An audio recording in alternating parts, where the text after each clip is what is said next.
कलदम BLA के दहशतगर्दों का नोशकी में हमला। दहशतगर्दों ने FC काफिले पर बारूदी धमाका और खुदकुश हमला किया। सिक्योरिटी जराये का कहना है सिक्योरिटी फोर्सेज ने हमला आवर दहशतगर्दों के खिलाफ फौरी मौसर कार्रवाई की। इब्तदाई जवाबी कार्रवाई में खुदकुश हमला आवर समेत 3 दहशतगर्द हलाक। बुज़दिलाना खुदकुश हमले में FC के 3 जवान और 2 सिविलियन शहीद हुए।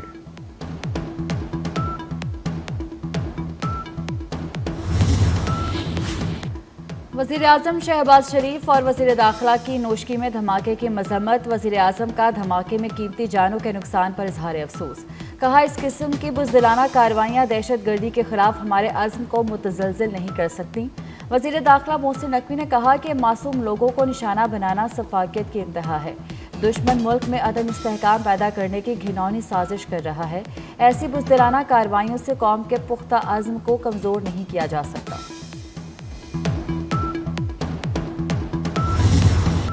कौमी सलामती कमेटी का इजलास रवां हफ्ते बुलाने पर वजीर आजम की मुशावरत। पार्लियामेंट की कौमी सलामती कमेटी का बंद कमरा इजलास बुध या जुमरात को मुतवक्के।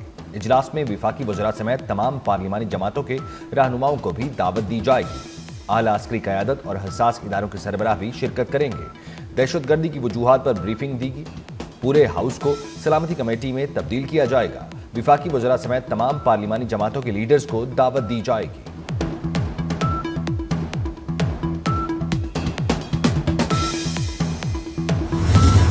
पाकिस्तानी शहरियों को, जिसमें ख़वातीन और बच्चे शामिल हों, जब आप उनको शहीद करेंगे तो आप उनको यरगमाल बनाएंगे, तो ये सिर्फ नफ़रत और दहशतगर्दी का ही एक अमल है। इसका कोई जवाज़ और इसकी कोई दलील नहीं। और इस तरह की दहशतगर्दी, इस तरह की नफ़रत के ख़िलाफ़ हम सब इकट्ठे खड़े हैं। हम अपनी अफवाज पाकिस्तान के पीछे, सिक्योरिटी फोर्सेस के पीछे खड़े हैं, और हम उन कुव्वतों के ख़िलाफ़ भी खड़े हैं जो कि बैरून मुल्क, पाकिस्तान से बाहर इसमें अपना हिस्सा डालती हैं। सानेहा जाफर एक्सप्रेस में पाकिस्तान रेलवेज के 2 अहलकार भी शहीद हुए। वजीर मुमलिकत बराए रेलवेज बिलाल अजहर कयानी कहते हैं कि सिक्योरिटी फोर्सेस के ऑपरेशन में 33 दहशतगर्द मारे गए। दहशतगर्दों की मुआवनत करने वालों के खिलाफ इकदाम को मजीद मौसर बनाएंगे। बहादुर सिक्योरिटी फोर्सेस को खराज तहसीन पेश करते हैं। वजीर मुमलिकत की जहलम में ट्रेन हमले में शहीद मिर्जा जवाद के अहले खाना से मुलाकात। दर्जात की बुलंदी के लिए दुआ।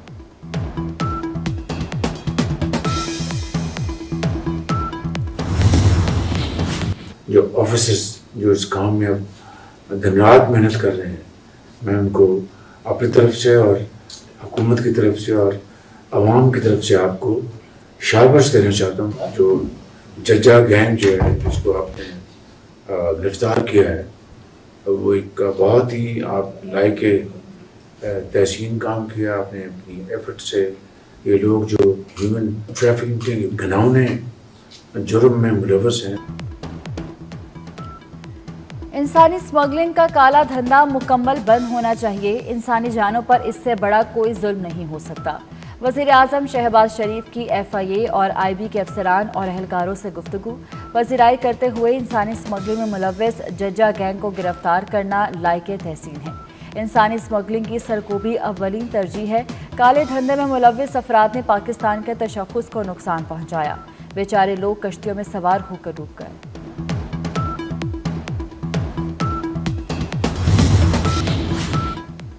सदर ममलिकत आसिफ जरदारी के लाहौर में डेरे। आसिफ अली जरदारी DHA पोलो क्लब जाएंगे। आसिफ जरदारी मारूफ सनतकार नवाब शहजाद अली खान के इफ्तार डिनर में शिरकत करेंगे। सदर ममलिकत पीपल्स पार्टी रहनुमाओं से मुलाकात भी करेंगे।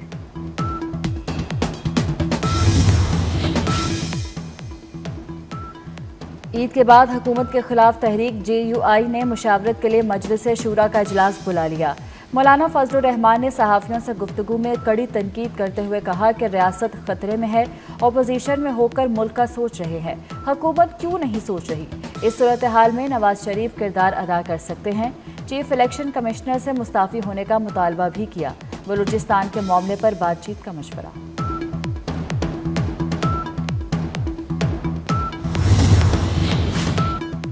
लाहौर के तारीखी विरसे की बहाली और उसे महफूज करने का मंसूबा। नवाज शरीफ और मरियम नवाज की जेर सदारत इजलास। लाहौर के तारीखी मकामात से तजावुजात हटाने का फैसला। लाहौर के हेरिटेज एरियाज की बहाली के लिए जामे प्लान तलब। वजीर आला पंजाब मरियम नवाज ने कहा कि पुराने लाहौर को उसकी असल शक्ल में बहाल किया जाएगा। सियालकोट वेस्ट मैनेजमेंट कंपनी में माली बेज़ाब्तियां 61 करोड़ 82 लाख रुपए की गैर कानूनी माली और तकनीकी मंजूरी का इंकशाफ। माली साल 2020 और 21 की ऑडिट रिपोर्ट पंजाब असम्बली में जमा। हवेली कहूटा में रावलपिंडी जाने वाली कोस्टर को हादसा, सड़क पर बर्फ के बाइस फिसलन से कोस्टर खाई में जा गिरी। हादसे में 5 अफराद जाँ बहक, मुतअद्दिद जख्मियों को अस्पताल मुंतकिल कर दिया गया। बदीन में जमीन के तनाज़े पर 2 बिरादरियों के दरमियान तसादुम, 5 अफराद कत्ल, 7 जख्मी। लड़ाई झगड़े के दौरान लाठियों और कुल्हाड़ियों का इस्तेमाल। कराची में कलरी पुलिस का डाकुओं से मुकाबला, जख्मी हालत में गिरफ्तार 2 डाकू हलाक। केमाड़ी में पुलिस का मुनशियात के अड्डे पर छापा, फायरिंग के बाद एक मुलजिम जख्मी हालत में गिरफ्तार। नाजिमाबाद नूर ईमान इमाम बारगाह के करीब फायरिंग से एक शख्स जख्मी।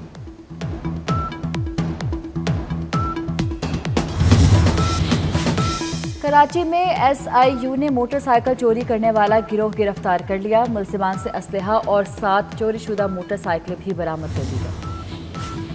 मंगला डैम में पानी की सतह डेड लेवल तक पहुंच गई, पानी का अखराज बंद। वापदा के मुताबिक मंगला डैम में पानी की सतह 1050 फुट पर आ गई। तरबेला डैम में पानी डेड लेवल से सिर्फ 3 फुट ऊंचा रह गया, पानी की सतह 1402 फुट तक गिर गई। चश्मा बैराज में पानी का जखीरा 15,000 एकड़ फुट रह गया। मुल्क के बेशतर इलाकों में मौसम खुश्क और सर्द रहने का इम्कान। गिलगित बल्तिस्तान और कश्मीर समेत खैबर पख्तूनख्वा में तेज हवाओं और गरज चमक के साथ बारिश का इम्कान। शुमाली इलाकों में पहाड़ों पर बर्फबारी मुतवक्की। मानसहरा शहर और गिरदोनवाह में बारिश का सिलसिला थम गया। वादिये कागान और शोगरान में बर्फबारी से बंद शाहराहें खोलने के लिए मशीनरी पहुंचा दी गई।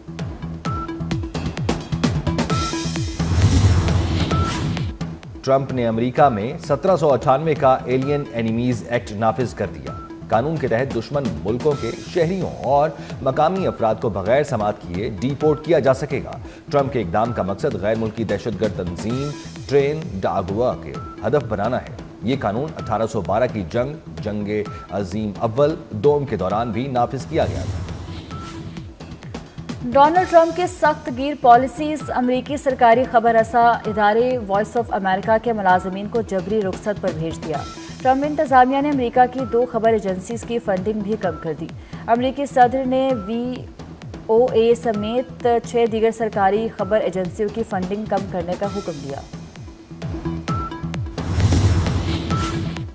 अमरीका के यमन के दारुल हुकूमत सना पर फजाई हमले, 24 अफराद हलाक, मुतअद्दिद जख्मी। हमलों के बाद अमरीकी सदर डोनाल्ड ट्रंप ने सोशल मीडिया पर कहा, यमन के हूसी दहशतगर्दों के खिलाफ फैसला कुन और ताकतवर फौजी ऑपरेशन शुरू किया गया है। हूसी बागियों का वक्त खत्म हो गया। आज से तुम्हारे हमले बंद होने चाहिए, वरना तुम्हारे साथ वो होगा जो पहले नहीं हुआ।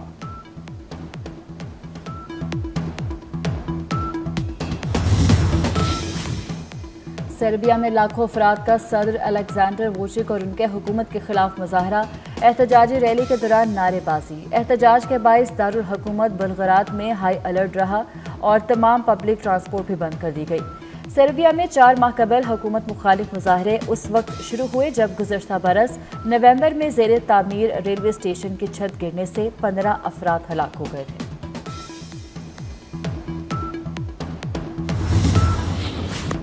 कौमी टीम में तब्दीलियां भी काम न आई। पहले T20 मैच में न्यूजीलैंड ने पाकिस्तान को 9 विकेटों से शिकस्त दे दी। कीवीज ने 92 रन का हदफ 1 विकेट के नुकसान पर 11वें ओवर में हासिल कर लिया। क्राइस्टचर्च में पाकिस्तानी बैटिंग लाइन बुरी तरह फ्लॉप। शाहीन कीवीज के सामने बैटिंग करना ही भूल गए। 91 रन पर ऑल टीम आउट। पहली 3 विकेटें एक ही रन पर गिरी। 8 खिलाड़ी डबल फिगर में दाखिल ही ना हो सके। सीरीज का दूसरा मैच मंगल 18 मार्च को होगा।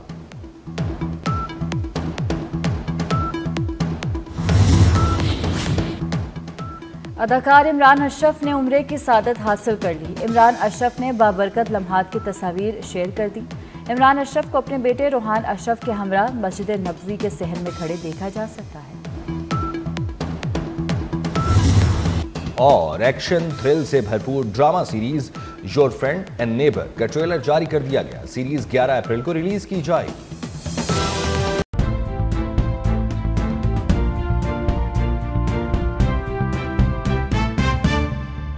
अच्छा मुझे बताइएगा कि कोई नाम भी हमारे सुनने में आ रहे हैं in the story, there was a girl who is the main culprit. No, she is not the main culprit. No. See, I was angry. मैं उस वक्त बहुत गुस्सा में थी जब मुस्तफ़ा के इंतकाल की मुझे खबर मिली। जो बात वो ये थी कि इस लड़की को इन्फॉर्मेशन थी कि मुस्तफ़ा के साथ क्या हुआ। इसने ये इन्फॉर्मेशन शेयर की किसी से कि इसको किसी का कॉल आया कि मुस्तफ़ा इज़ डेड। मैं सिर्फ ये चाहती थी कि वो आके अपना बता दे कि इंफॉर्मेशन दे दे उसको, कहाँ से कॉल आई, किस तरह से मुझे थोड़ी कोई लीड मिल जाए, क्योंकि 6 तारीख से लेके 14 को मुझे ये इसका एक स्क्रीनशॉट शेयर हुआ इस बच्ची का कि Mustafa is dead, a weird call came, my only concern was she should share the information with the police, come and sit. जब पुलिस के पास मामला चला गया है तो पुलिस का काम बनता है कि वो किस नंबर से आया, ये चीज़ें, क्योंकि पुलिस तो मुझे यही बातें कह रही थी ना कि मुस्तफ़ा सेल्फ हाइडिंग में है, मुस्तफ़ा खुद ही घूमने चला गया, अब माँ बेटे की लड़ाई हुई होगी, घर से लड़के तो नहीं गया, मतलब यही। और नॉन पीटीए फ़ोन है, जैज़ डिवाइस को हम क्या करें, देन अगेन वो कि काले शीशे हैं, बगैर नंबर प्लेट के, मतलब तो मैं चाहती थी कि ये देखो, मैं पुलिस को बोल रही थी कि देखो इस लड़की को इन्फॉर्मेशन है, प्लीज इसको तफ्तीश में शामिल करो, क्योंकि अरमगान को मैं नॉमिनेट कर चुकी हुई थी।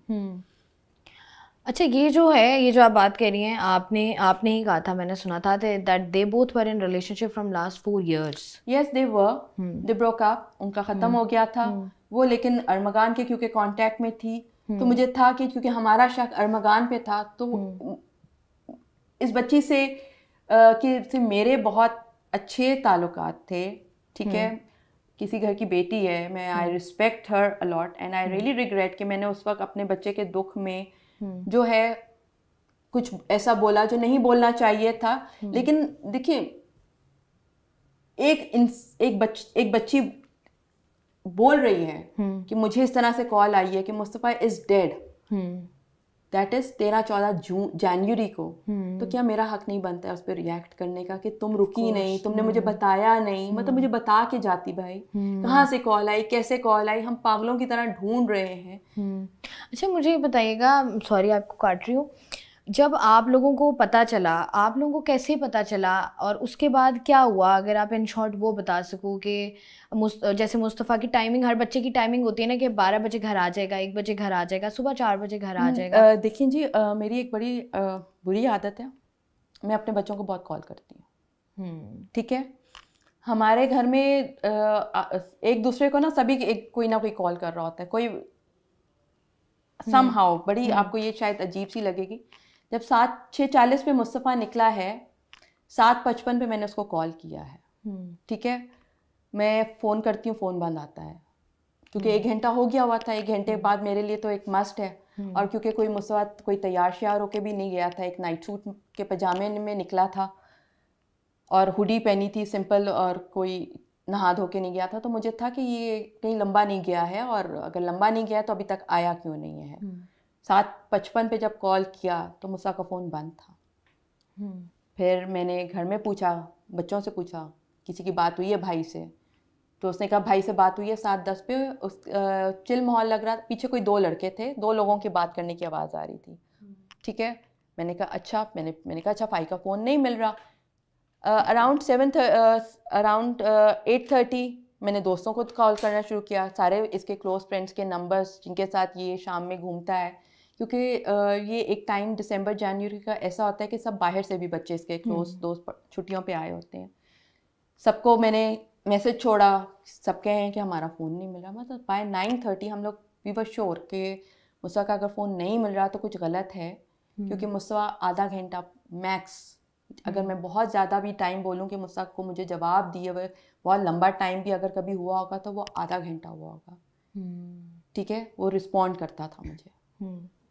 तो उसके बाद यही था कि सब कोई कहे अच्छा मैं ट्रैक पे देख कर आता हूँ, ठीक है, सब डिफेंस के ही लड़के लड़कियां हैं, ये बच्चे आपस में एक दूसरे को बहुत इंटरकनेक्टेड जानते हैं। मैं किसी को भी कोई उसने किसी को फ़ोन किया कि तुम अगर फेस 2 की तरफ हो, मैकेनिक के पास तो नहीं है, उसका फ़ोन नहीं लग रहा, या इस तरफ हर तरह एक नेटवर्क की तरह डिफेंस के जो बच्चे फैले होते हैं, हमने उस तरह से ढूंढना शुरू किया। फिर 12 बजे हम रोडों पे निकल गए थे। हम निकल गए थे रोडों पे, क्योंकि मेरा एक सिक्स सेंस माँ का एक जो आप कहते हो उसको इंट्यूशंस जो हैं वो इतनी स्ट्रांग थी कि कुछ गलत है, कुछ सही नहीं है। 3 बजे मैं तरक्शां जाती हूँ, वो मेरी वर्बली कंप्लेन लिखते हैं, मैंने कहा शायद वायरलेस करेंगे, वो कुछ नहीं करते हैं। सुबह 12 बजे फिर जाते हैं, एक रिटन कंप्लेंट का एविडेंस लाके CPLC में मैं जमा कराती हूँ, मुस्तफ़ा मिसिंग है। In the mean time her hospital Karachi का देख लिया। इन द मीन टाइम पूरी रात में सुबह 8 बजे तक हम सारे पुलिस स्टेशंस के, कहीं गाड़ी का एक्सीडेंट होके, कहीं ऐसे कुछ चीज़, कोई हादसा, कोई वो हमने देख लिए। फिर रात को 10:30 बजे मैं आई दरख्शां पे कि FIR लिखें, कुछ गलत है, मेरे बेटा नहीं मिल रहा है। बड़ी मुश्किलों से 2 घंटे उन्होंने उनके साथ 1-1.5 घंटे की बहस के बाद असर और रसूख इस्तेमाल करके मैंने FIR कटवाई। ये 7 तारीख को हुआ। मुस्तफ़ा के फ़ोन में जो सिम है वो मुस्तफ़ा के वालिद साहब की है, वो इंटरनेशनल सिम नहीं थी, ठीक है। उस पर जो व्हाट्सएप भी चल रहा है वो भी पाकिस्तानी नंबर का चलता है, जिसको इन्होंने इंटरनेशनल नंबर का जो एक प्रोपेगेंडा, एक थ्योरी घुमाई। मैंने वो सिम निकलवाई, हमने व्हाट्सएप ऑन किया, एक नए फ़ोन में डाली, सारे कॉन्टैक्ट्स हमारे पास सामने आ गए। मैंने बच्चों ने, लड़कों लड़कियों ने अरमगान का नाम लेना शुरू किया। मैंने कहा किससे लड़ाई है, किसी से लड़ाई है, किसी से कुछ है। आई स्टार्टेड, मैंने सबको पूछना शुरू किया। 8 तारीख को अरमगान का नंबर लिया, ठीक है। मैंने सब जो क्लोज सारे दोस्त थे वो उनके तो कांटेक्ट नंबर मेरे पास फ़ोन में ही थे, जो रैंडम्स एक्वेंटेंसेस, जान पहचान, वो उसके फ़ोन में कॉन्टेक्ट्स आ गए थे। मैंने सबको फ़ोन करना शुरू किया, अरमगान को भी फ़ोन किया, उसने फ़ोन नहीं उठाया। रात के 1:30 बजे उसका मुस्तकिल फ़ोन बजे जा रहा था, मैं नमाज़ पढ़ी थी, फ़ोन किसी वजह से मैं नहीं सुन सकी। फिर फाइनली 1:30 बजे मैंने सुना, ही वॉज वेरी ओके। मैंने कहा बेटा मैं मुस्तफ़ा को ढूंढ रही हूँ, मुस्तफ़ा मिल नहीं रहा है। उसने कहा आंटी मुझे नहीं पता, ठीक है, मैं कभी मिला नहीं हूँ। उसने बड़ी कैजुअली बात करके सबको, हर 2 दिन में मैं फ़ोन करूँ, हर 2 दिन में मैं पुलिस स्टेशन जाऊँ, हर 2 दिन में मैं कोई फुटेज, CCTVs क्या लगे हैं हमारे, ये अपने, मैं गली के, अपनी स्ट्रीट के मैंने निकाल के दे दिए। अब रोडों के पे, उस पे जो DHA के लगे हैं उनकी वो तो इन्होंने निकालने हैं ना, वो उसका इख्तियार मुझे नहीं है।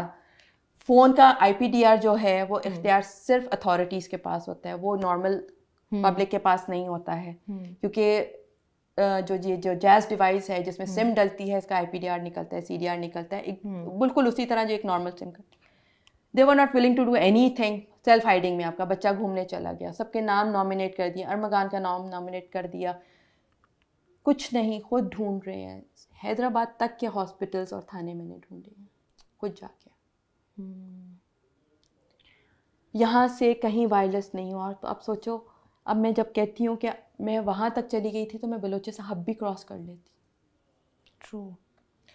बहरहाल फिर 24 को आखिरी मेरी इससे बहस हुई, 25 को रैंसम कॉल आई। रैंसम कॉल के बाद CPLC तो मेरे साथ शुरू से ही कनेक्टेड थी। CPLC जो है के साथ फिर CIA, AVCC जो कनेक्ट हुआ। रैंसम कॉल्स बड़ी अजीब सी थी, वो हमें हमारे बच्चे का सबूत ना दे। आप जब रैंसम कॉल करते हो तो यूजुअली आप कहते हो ना ये देखो तस्वीर, मैं कहूँ मेरे बच्चे ने जो कपड़े पहने वो तस्वीर दे दो मुझे, मुझे याद है मेरे बच्चे ने क्या कपड़े पहने हैं, वो कुछ नथिंग। उसके बाद कुछ तो बहुत एक अजीब सी रैंसम कॉल्स थी। तो they were asking for the money? Yes, उन्होंने 2 करोड़ मांगे थे। मैं अपनी चीज़ दो, मेरी चीज़ दो और अपनी चीज़ ले जाओ, ये वाले काम मैं नहीं करता, सबूत वबूत के, ऐसा नहीं होता है। बहरहाल ये 5 दिन 2-3 कॉल्स आई, बहुत सारे टेक्स्ट आए। मैंने CPLC को कहा कि इस कॉल्स पे मत रहिए, ये बहुत कुछ स्ट्रेंज सी, मतलब अजीब सी रैंसम कॉल है। ये रैंसम कॉल्स ऐसी नहीं होती हैं।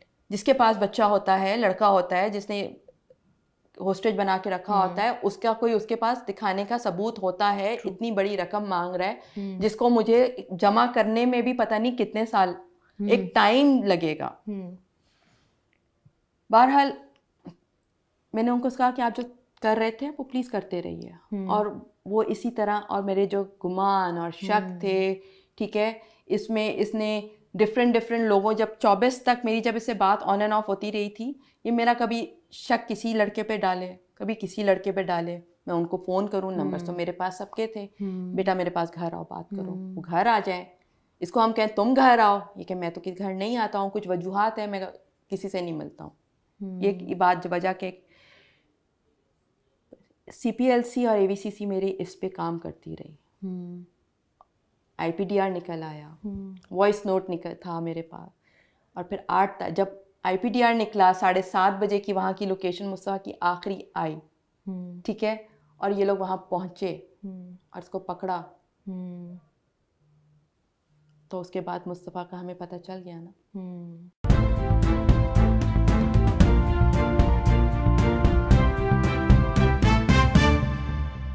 अस्सलाम वालेकुम, मैं हूं तैयब सैफ। आज हम बात करेंगे ख़ास तौर पर हुकूमत ने एक नया फ़ैसला किया है, और वो फ़ैसला किया है कि जो नेट मीटरिंग होती थी सोलर सिस्टम के से, उससे जो बिजली फ़राहम की जाती थी गवर्नमेंट को, जो शहरी बिजली बेचते थे गवर्नमेंट को, तो उसके ऊपर उनको 26 रुपये फ़ी यूनिट जो है उसका वापस रिबेट दिया जाता था। और वो लोग रात को जो बिजली इस्तेमाल करते थे उसके अंदर वो एडजस्ट हो जाता था, और तकरीबन उनकी जो काफ़ी आसानी जो है वो होना शुरू हो जाती थी। लेकिन अब जो है गवर्नमेंट ने फ़ैसला किया है, और जो नई नेट मीटरिंग पॉलिसी है वो मुतारिफ़ करवाई है, जिसके बाद अब 26 की बजाय 10 रुपये फ़ी यूनिट बिजली जो है हुकूमत आवाम से ख़रीदेगी, और उसके हिसाब से ही उनको रिबेट दिया जाएगा। अगर हम टोटल इसके एस्टीमेट का अंदाज़ा लगाते हैं तो ये समझ लें कि ऊँट के मुँह में ज़ीरे के मुतरादिफ़ है अगर 10 रुपये फ़ी यूनिट वापस किया जाना, क्योंकि हुकूमत ये जो 26 रुपये यूनिट बिजली ख़रीदती थी आवाम से, इसको 40 रुपये से लेके 75 रुपये फ़ी यूनिट के हिसाब से वापस आवाम को फ़रोख्त करती थी। अब उस हिसाब से देखा जाए तो ये 10 रुपये फ़ी यूनिट बिजली ख़रीद के आवाम को 60 से 75 रुपये के हिसाब से फ़रोख्त करेंगे, यानी आवाम की ही बिजली आवाम को वापस करेंगे, और उसके ऊपर तकरीबन 50 से 60 रुपये का फटा लगा देंगे। और इस वक्त सूरत हाल ये है कि गवर्नमेंट ने ये एक बग़ैर किसी होमवर्क के, बग़ैर किसी स्टेक होल्डर से डिस्कशन के बाद ये पॉलिसी मुतारफ़ करवाई है, जिसके बाद ख़ास तौर पे जो सोलर मार्केट है वो क्रैश कर चुकी है। और सोलर मार्केट के क्रैश करने की वजह से इस वक्त 5 किलोवाट से लेके 15 किलोवाट के जो सोलर सिस्टम हैं उनकी कीमतों के अंदर 35,000 से लेके 1,75,000 रुपये की कमी आ चुकी है। अगर हम मार्केट की बात करते हैं तो मार्केट के अंदर इस वक्त 5 किलोवाट का जो एक सोलर सिस्टम लगता था उसकी कीमत 5,50,000 रुपये हो चुकी है, जबकि जो 7 किलोवाट का एक आइडियल सोलर सिस्टम लगाया जाता था उसकी कीमत इस टाइम कम होकर 6,25,000 रुपये हो चुकी है। और ये तमाम तर एक हुकूमत के यकमुश्त फ़ैसले के बाद हुआ है, जिसकी वजह से वो तमाम लोग जिन्होंने ये सोलर अपने पास स्टॉक किए हुए थे कि गर्मियों में लोग ख़रीदेंगे, उनको एक बड़ा धचका लगा है। और साथ ही साथ आवाम की उम्मीदों के ऊपर पानी फिर गया है कि उन्होंने फ़ैसला किया था कि हम सोलर सिस्टम लगवाएंगे, AC चलाएंगे, बाकी मामलात करेंगे, और हुकूमत को उल्टा बिजली बेचेंगे तो उससे हमें फ़ायदा होगा, लेकिन उनको फ़ायदा होने की बजाय उल्टा नुकसान जो है होने जा रहा है। तो अब मैं आपको बताऊंगा कि आपने अपना नुकसान नहीं करना, बल्कि आपने गवर्नमेंट को ये 10 रुपये वाली बिजली भी बिल्कुल नहीं बेचनी, बल्कि आपने ये तमाम तर बिजली जो है अपने पास इसको स्टोर कर लेना है, और स्टोर करने के बाद उसी को इस्तेमाल करना है। जो रात के वक्त आप गवर्नमेंट की बिजली लेते थे आपने उससे अपने आप को मुकम्मल तौर पर आज़ाद कर लेना है, जिससे एक ख़ास तौर पे हुकूमत को तकरीबन 2.5 लाख से ज़ायद जो कंज्यूमर हैं उनसे हाथ धोना पड़ेगा, और साथ ही साथ जो उनको एक मुफ्त बिजली या सस्ती बिजली उनको मिलती थी वो भी उनको नहीं मिलना बंद हो जाएगी। तो ये अब कैसे होगा, इस हवाले से मैं आपको बताता हूँ कि ख़ास तौर पे एक अमूमन घर जिसमें तकरीबन 2 AC, 2 फ्रिज, 20 लाइट्स, 6 पंखे जो हैं वो चलाए जाते हैं, और 6 किलोवाट का जो सिस्टम है वो इन तमाम तर चीज़ों को सपोर्ट करता है और आसानी के साथ इनकी जो खपत है उसको पूरा करता है। और इसके साथ लगाई जाती हैं 4 बैटरीज़ जो कि TX 3500 होती हैं, और जो 5 घंटे का बैकअप देती हैं आपको। वो तमाम लोगों ने इसलिए रखी होती हैं कि जो ख़ास तौर पे शाम का टाइम होता है उस दौरान वो बैटरीज जो है वो इस्तेमाल होती हैं, और जैसे ही रात का टाइम शुरू होता है तो वो अपने आप को वो वापडा पे शिफ्ट कर लेते हैं। अपने आप को वापडा पे शिफ्ट कर लेते हैं और वापडा शिफ्ट करने के बाद हुकूमत की बिजली जो है इस्तेमाल करना शुरू कर देते हैं और उसके जो चार्जेस हैं बिल में लग के आ जाते हैं जो कि अदा किए जाते हैं। लेकिन अब आपने 4 बैटरीज़ की बजाय आपने 8 बैटरीज़ कर लेनी है, जहाँ पर वो 4 बैटरीज़ आपको 5 घंटे का बैकअप देती हैं, वही बैटरीज आपको 10 घंटे का बैकअप देंगी और जैसी सुबह होगी दोबारा फिर से आपका जो सोलर सिस्टम है वो चलना शुरू हो जाएगा और आप मुकम्मल तौर पर हुकूमत की बिजली की जो मुहताजी है उससे दूर हो जाएंगे। तो अब से कुछ दिन पहले तक की जो सूरत हाल थी बैटरीज़ की वो ये थी कि 3 लाख रुपए की ये 4 बैटरीज जो हैं वो मिलती थी। तो उस हिसाब से अगर आप अंदाज़ा लगाएं कि अगर आपका 10,000 रुपये माहाना बिल आए, सिर्फ 10,000 रुपये आपका माहाना बिल आए, तो ये आपकी 3 बैटरीज़ का जो ख़र्चा है, 4 बैटरीज़ का ख़र्चा है 5 साल के अंदर आसानी के साथ पूरा हो जाता है और आपका ये जो सोलर सिस्टम लगा होता है उसकी ओवरऑल जो लाइफ है वो 25 साल तक होती है। तो ये जो बैटरीज़ हैं इन सिर्फ इनका ये ख़र्चा आपके ऊपर आएगा और आप हुकूमत के टोटली जो एक मुहताजी है उससे आप आज़ाद हो जाएंगे। अब इससे हुकूमत को नुकसान क्या पहुंचेगा, हम इस हवाले से बात करते हैं कि यानी पाकिस्तान के अंदर जैसे मैंने आपको पहले बताया कि 2.5 लाख सोलर सिस्टम को इस्तेमाल करने वाले कंज्यूमर हैं। एक 5 किलोवाट का जो सोलर सिस्टम का कंज्यूमर है वो डेली के 20 यूनिट, सिर्फ 20 यूनिट हुकूमत को फ़रोख्त करता है। अब उसके फ़रोख्त करने से क्या होता है कि नेशनल ग्रिड को वो तमाम तर बिजली इंतहाई सस्ती मिलती है और सस्ती मिलने से तकरीबन 50 लाख यूनिट डेली और सालाना तकरीबन 2.25 अरब यूनिट जो हैं गवर्नमेंट को वापस जाते हैं और गवर्नमेंट तकरीबन उस फ़ी यूनिट के हिसाब से 26 रुपये वापस करती थी। अब होगा क्या, जब आप ये तमाम तर सिस्टम अपना बना लेंगे और हुकूमत को आप किसी भी किस्म की बिजली वापस नहीं करेंगे तो उनको मजबूरन बिजली की खपत को पूरा करने के लिए फर्नेस ऑयल से बिजली बनानी पड़ेगी। अब फर्नेस ऑयल से जब आप बिजली बनाते हैं तो फर्नेस ऑयल से बिजली बनाने के ऊपर आपको 1 यूनिट के ऊपर जो ख़र्चा है आपको वो 40 रुपये आता है।